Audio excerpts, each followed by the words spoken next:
So చాలామంది ఎవరైనా వ్యవసాయం పట్ల మక్కువ ఉన్నవాళ్ళు, ప్రకృతితో పనిచేద్దాం అనేవాళ్ళు ఊరికనే ప్యాషనేట్గా యూట్యూబులు చూసి అటు చేశారు ఏదో 4 మొక్కలు పెంచి ఇది వ్యవసాయం అని అట్లా కాకుండా ఒక థరోగా నేర్చుకోండి.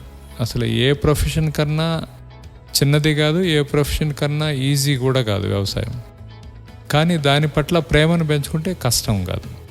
ఇప్పుడు మీరు ఒక అద్భుతమైనటువంటి టఫెస్ట్ దీన్ని కూడా డీకోడ్ చేయగలుగుతున్నారు ఒక సాఫ్ట్వేర్ ఇంజనీర్గా.